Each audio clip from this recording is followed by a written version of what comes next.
ရှေးအခါကမင်းကြီးတစ်ပါးရှိခဲ့တယ်။သူကသားတော်ကိုအိမ်ရှိမင်းရာပေးထားပြီးတနေ့မှမှုမတ်တွေအချွေရန်တွေနဲ့တူတောကစားထွက်ခဲ့တယ်။တောထဲရောက်တော့ခြေသမင်ဆိုင်ဆက်တွေကိုလိုက်ဖမ်းကြရင်အိမ်ရှိမင်းဟာအဖွဲနဲ့ကွဲပြီးမြင်းတကောင်နဲ့တယောက်တည်းဖြစ်ကလမ်းပြောက်သွားတယ်။အဲ့ဒီအချိန်မှာဘီလူးမတယောက်ကမင်းသမီးအယောင်ဆောင်ပြီးတောထဲမှာစောင့်နေခဲ့တယ်။မင်းသားကလည်းလမ်းမသိတော့အဲ့ဒီမင်းသမီးကိုတွေ့ပြီးမေးမြန်းတယ်။ဘီလူးမကလိန်ညာပြီးသူလည်းအဖွဲနဲ့ကွဲသွားလို့စောင့်နေတယ်လို့ပြောတယ်။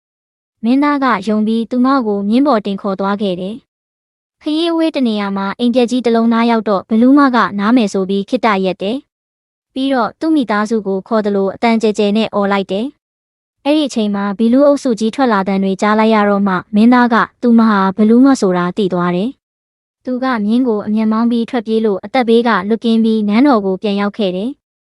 ဒီအကြောင်းအရာကိုမင်းကြီးထံပြန်လျှောက်တင်တဲ့အခါမင်းကြီးကအမတ်တဦးကိုအပြစ်ပေးသက်စီရင်ခဲ့တယ်။အဲ့ဒီလိုပဲယခုအခါဒူဘိန်ဆိုတဲ့စေးသမားကိုလည်းအခြားတိုင်းပြည်ကသူရှို့လို့အကြိမ်ကြိမ်တင်လျှောက်ကြတာကြောင့်မင်းကြီးကယုံကြည်ပြီးတက်မိတ်ထုတ်ကကျိုးနဲ့ချီထားလိုက်တယ်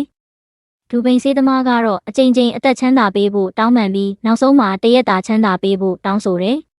သူကသူ့စာအုပ်တွေကိုမိတ်ဆွေတွေကိုဝေငှချင်ပြီးအကောင်းဆုံးစာအုပ်တအုပ်ကိုမင်းကြီးကိုဆက်တချင်တယ်လို့ပြောတယ်။မင်းကြီးကလည်းအဲ့ဒီတောင်းဆိုချက်ကိုလက်ခံပြီးတရက်ချမ်းသာပေးလိုက်တယ်။ထိုအခါမင်းကြီးကဒူဘိန်ဆေးဆရာတောင်းဆိုတဲ့အတိုင်းတရက်အချိန်ပေးလိုက်တယ်။ဒူဘိန်ကတော့မိမိပိုင်ဆိုင်သမျှပစ္စည်းတွေကိုဝေမျှပေးပြီးနောက်စာအုပ်တအုပ်ကိုအစိတ်လိမ့်ပြီးစက်ကူနဲ့ထုတ်ကမင်းကြီးစီပို့လိုက်တယ်။ထို့နောက်မင်းကြီးကျွန်တော်ကိုလဲဖြတ်တဲ့အချိန်ဒီစာအုပ်ကိုအသုံးပြုရမယ့်နည်းလမ်းကိုပြောပါမယ်လို့ပြောပြီးလဲဖြတ်ဖို့တောင်းဆိုလိုက်တယ်။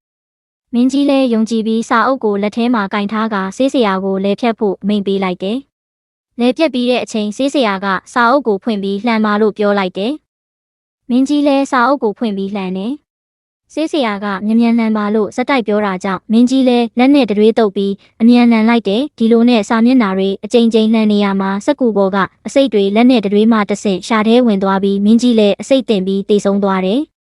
ဆေးဆရာကကျွန်တော်တောင်းပန်နေချိန်မှာမင်းကြီးကယ်ခဲ့မယ်ဆိုရင်ဒီလိုဖြစ်မလာပါဘူးလို့ဆိုလိုက်တယ်။အဲ့ဒီနောက်ဘလူးကလည်းမိမိအမားကိုဝန်ခံပြီးငါအသက်ကိုကယ်ပေးရင်မင်းကိုငွေကြေးရနိုင်တဲ့နည်းလမ်းတွေပြောပြမယ်။မင်းကိုမကောင်းကြံရင်ငါအသက်ကိုမင်းလက်ထဲမှာဆုံးရှုံးစေမယ်လို့တစ္ဆာပြုလိုက်တယ်။ထိုအခါတန်ဃာတွေကကြေးအိုးကိုဖွင့်လိုက်တော့ဘလူးကထွက်လာပြီးကြေးအိုးကိုရေထဲကန်ပစ်လိုက်တယ်။ပြီးတော့အခုတော့မင်းကိုတတ်မယ်လို့ပြောပြီးဓာတ်မြောက်ကချင်းချောက်တယ်။ဒါပေမဲ့အဲ့ဒါကတကယ်မဟုတ်ပဲကြီးစဲရတာဖြစ်တယ်။တန်ဃာဒီကတကယ်တက်မယ်ထင်ပြီးမတက်ဖို့တောင်းပန်လိုက်တော့ဘီလူးကမကြောက်ပါနဲ့ငါမင်းကိုလှည့်စားတာပဲ။အခုတော့ဂတိအတိုင်းမင်းကိုငွေရှာနိုင်တဲ့နည်းလမ်းတစ်ခုပြောပြမယ်လို့ပြောလိုက်တယ်။ပြီးတော့ဆက်ပြောတာကမင်းနေတဲ့ရွာကနေတိုက်ရိုက်ရှိကိုသွားလိုက်ရင်3 နာရီလောက်နဲ့တောင်လေးတောင်ကိုတွေ့လိမ့်မယ်။အဲ့ဒီတောင်လေးတောင်လဲမှာရေကန်တစ်ခုရှိပြီးအဲ့ဒီကန်ထဲမှာအနီအဝါအပြာဖြူဆိုပြီး9ရောင်လေးမျိုးရှိတယ်။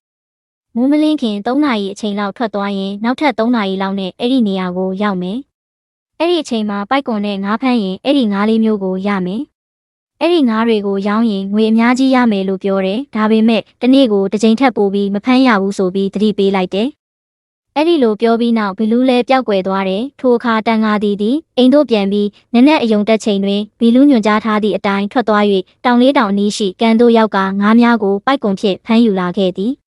ထိုငါးများကိုမင်းကြီးထံဆက်တော်မင်းကြီးကထူးဆန်းသောငါးများဟုဆိုပြီးအသက်ပြား1000ပေးလိုက်သည်ထို့နောက်စားတော်ကဲကိုခေါ်၍ဤငါးများကိုကောင်းစွာကြော်လော့ဟုအမိန့်ပေးလိုက်သည်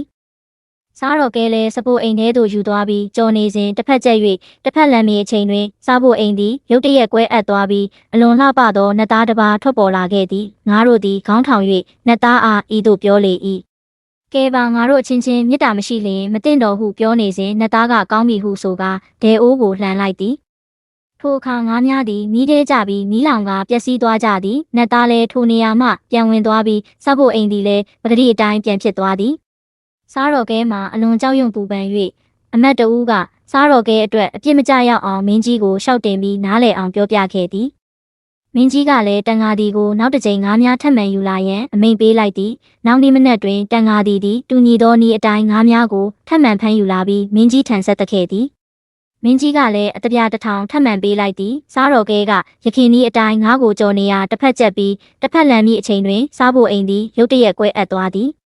ထိုအခါနတ်သားတစ်ပါးထွက်ပေါ်လာပြီးငါးများကလည်းခေါင်းထောင်၍စကားပြောကြပြန်သည်နောက်ပိုင်းတွင်နတ်သားသည်ဒဲအိုးကိုပြန်လှန်ပြီးထွက်လာခဲ့သောနေရာသို့ပြန်ဝင်သွားသည် ထိုအခါစဖို့အိမ်လည်းပုံမှန်အတိုင်းပြန်လဲကောင်းမွန်သွားလေ၏ထိုအခါအမတ်ကြီးလည်းအလွန်အံ့ဩထိတ်လန့်သွားပြီးမင်းကြီးထံသွား၍ဖြစ်ပျက်သမျှကိုအလုံးစုံတင်လျှောက်လေ၏မင်းကြီးလည်းအလွန်တိလိုသဖြင့်တန်ဃာဒီကိုခေါ်ယူကာထပ်မံ၍ငါးများယူလာရန်အမိန့်ပေးလေ၏တန်ဃာဒီကလည်းနောက်နေ့မနက်မှသာယူလာနိုင်မည်ဟုလျှောက်တင်ပြီးပြန်သွားလေ၏နနက်အယုံတက်ချိန်တွင်ထုံးစံအတိုင်းထွက်၍ငါးများကိုဖမ်းယူလာကမင်းကြီးထံဆက်တလေ၏မင်းကြီးသည်ထိုငါးများကိုရခင်ကဲ့သို့စပိုအိမ်၌မကြော်စေဘဲနန်းတော်အတွင်းညီလာခံရာအလယ်၌မိဖို့များပြုလုပ်ကာမှုမတ်တေနာပတိများရှေ့တွင်ကြော်စေ၏ထိုအခါနန်းတော်သည်ရုတ်တရက်ထက်ချမ်းကွဲအပ်သွားပြီးမဲမောင်ထူထပ်သောတာရဲကြီးတစ်ကောင်ထွက်ပေါ်လာလေ၏ထိုအခါငါးများသည်လည်းခေါင်းထောင်၍ကျွန်ုပ်တို့ကိုကယ်ပါဟုပြောကြလေ၏တာရဲကြီးသည်ဒဲအိုးကိုလှန်ပြီးထွက်လာရာနေရာသို့ပြန်ဝင်သွားသောနန်းတော်လည်းပဂတိအတိုင်းပြန်ဖြစ်သွားလေ၏မင်းကြီးသည်ထိုအဖြစ်ပြက်ကိုအလွန်အံ့ဩပြီးအမှန်တကယ်သိလိုသောကြောင့်တန်ဃာဒီကိုထပ်မံစစ်မေးလေ၏တန်ဃာဒီကလည်းထိုငါးများရှိရာနေရာသည်ဝေးလံမဟုတ်ပါ3နာရီခန့်သွားလျင်ရောက်နိုင်ပါသည်တောင်လေးတောင်လည်းရှိရေကန်ထဲတွင်ထိုငါးများရှိပါသည်ဟုပြန်လည်တင်ပြလေ၏ထိုအခါမင်းကြီးသည်အလွန်တိလိုစိတ်ကြီးထွားလာသဖြင့်တန်ဃာဒီကိုလမ်းညွှန်ခိုင်းကတက်တော်နှင့်အတူထွက်ခွာသွားလေ၏